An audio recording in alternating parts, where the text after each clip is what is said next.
Fala, meu povo lindo maravilhoso do canal do Monitor, tudo bem? Tranquilo, suave, em ordem? Como vocês viram, a gente está aqui num cenário bem diferente. Nós não estamos mais no nosso QG, no nosso quadro, mas a gente está numa aula de campo para discutir sobre ecologia, sobre relações ecológicas. Então a gente vai ter um bate-papo na prática, vocês vão poder aprender realmente imersos na natureza. Então a nossa conversa vai ser assim, a gente vai estar discutindo e ao mesmo tempo a gente vai estar caminhando. Muito importante. Duas coisinhas antes da gente começar a nossa aula. Primeira, para fazer uma aula de campo é muito importante você estar com o seu EPI, que é equipamento de proteção individual. Ou seja, você está de bota, você está com calça comprida, você está de repelente, chapéu, boné, manga comprida, tranquilo? Então, qualquer passeio de escola, qualquer pesquisa que você vai fazer de campo, sempre fique atento ao EPI de cada situação. Nesse caso, num ambiente rural, agrário, de natureza, seriam esses que eu listei anteriormente, tranquilo? Segunda coisa, a gente vai estar tratando sobre relações ecológicas. Relações, então, são interações entre os seres vivos. E o que seria ecologia? Ecologia, eco vem de casa, logia, estudo, lá do grego. Então, a gente vai falar de relações ecológicas, a gente vai estar falando de relações entre os seres vivos. E essas relações têm algumas propriedades, algumas características especiais. E é a partir disso que a gente vai dar os nomes característicos, tranquilo? Então a gente vai falar tudo isso na tela de hoje, então não perca, porque a nossa aventura só está começando. Bora lá, gente, bora surfar essa onda. E gente, os estudiosos dividiram em dois tipos de categorias para a gente entender melhor essas relações ecológicas. Nós temos as intraespecíficas, que vão ser as primeiras do nosso estudo. Intra vem de dentro, então são indivíduos da mesma espécie. Nós temos as interespecíficas, são aquelas no qual existe a participação de indivíduos de espécies diferentes. Quer ver um exemplo para você lembrar na hora da prova? Interclasse, disputas de futebol de turmas diferentes. Então, interespecíficas são relações com indivíduos de espécies diferentes. Tranquilo? E a segunda forma de classificação, que adere ao sistema anterior, que já foi aqui, que a gente já comentou, são as harmônicas, nas quais os dois ou mais lados envolvidos são beneficiados, e as harmônicas, na qual um dos lados não é beneficiado. Então, bora entender agora o conceito de cada uma dessas relações e seu conceito direitinho. Bem, tranquilo? A gente vai entender isso melhor aqui do lado da minha árvore. Então, gente, a gente vai começar no estudo pelas intraespecíficas, ou seja, que são da mesma espécie e que são harmônicas, todos os lados são beneficiados. Existem dois tipos de relações, as das colônias e das sociedades. As colônias são seres vivos da mesma espécie que estão ligados anatomicamente e todos são beneficiados. Então, eu posso representá-lo com a simbologia de positivo barra positivo, ok? Um exemplo seria a caravela, que é um exemplo de uma colônia heteromórfica, ou seja, que existe especialização de trabalho, que os indivíduos têm formas diferentes. Existem as homomórficas, no qual não há divisão de trabalho, porque os seres vivos são idênticos. Assim, não existe diferença na forma. Melhor falando que eles não são iguais, que eles não são clones, ok? Eles só são da mesma espécie, possuem o mesmo formato, etc. E com isso não há divisão de trabalho, que o melhor exemplo que a gente pode retratar são os corais, ok? Agora a gente vai para as sociedades. E aí a gente pode trabalhar com alguns exemplos já aqui na nossa região, no nosso campo de estudo. A sociedade, diferente das colônias, eles não possuem ligação anatômica. Eles são separados. Quer ver um exemplo? Cupim, formiga, abelha, mas eles possuem divisão de trabalho e eles vivem numa colônia. Eles não são uma colônia, mas eles vivem numa colônia. Um paralelo que a gente também pode fazer às nossas relações humanas é que nós vivemos numa sociedade e a colônia seria a cidade onde nós moramos. Nós não somos a cidade, nós moramos numa cidade. Cada um dos indivíduos dessa sociedade, assim, tem divisão de trabalho, tem especialização de serviço, mas ninguém vive colado no outro, com ligação anatômica. Se eu quiser ir para a direita e fulano quiser ir para a esquerda, ele pode tranquilamente. Já isso não pode ocorrer numa colônia, como a caravela, como o coral, eles estão ligados anatomicamente. Então a gente conclui aqui as intraespecíficas harmônicas. Bora falar das interespecíficas desarmônicas. Bem, gente, então bora retomar nosso bate-papo. Bem, já as intraespecíficas desarmônicas, nós também temos apenas dois exemplos. Quais são eles? Canibalismo, no qual um indivíduo mata outro da mesma espécie e se alimenta dele, ok?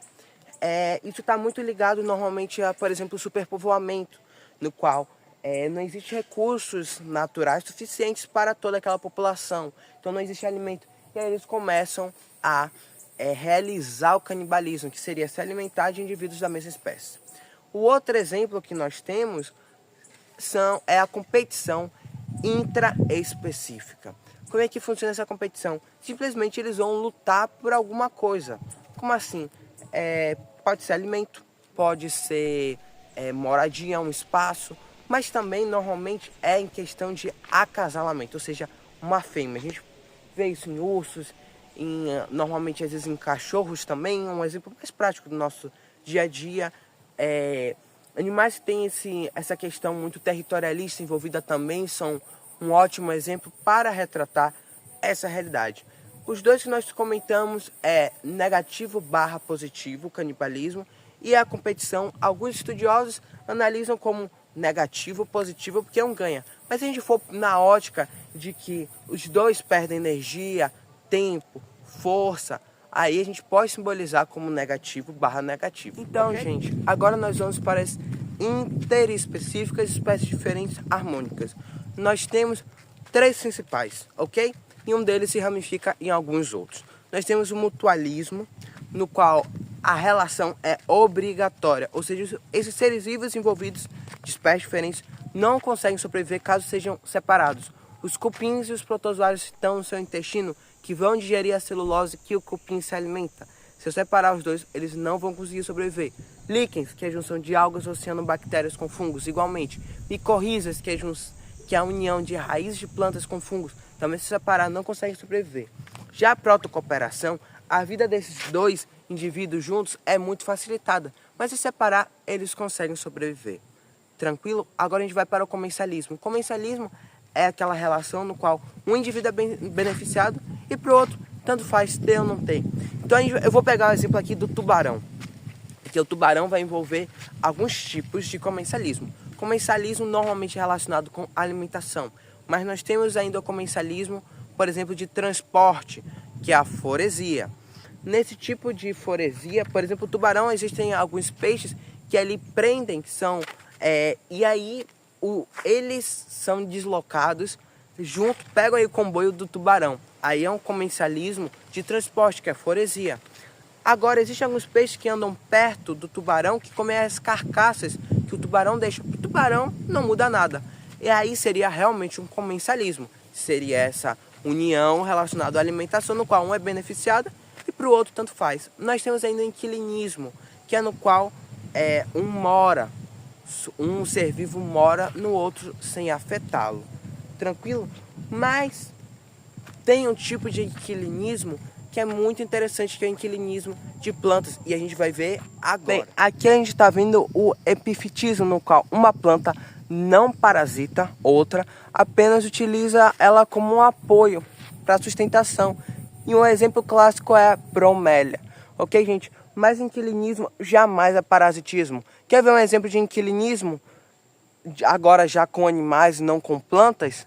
É a questão dos peixes palhaços que residem nas anêmonas do mar, ok? Eles não parasitam, eles não prejudicam as anêmonas, mas eles saem beneficiados, os peixes palhaços, que eles recebem proteção, eles conseguem abrigo.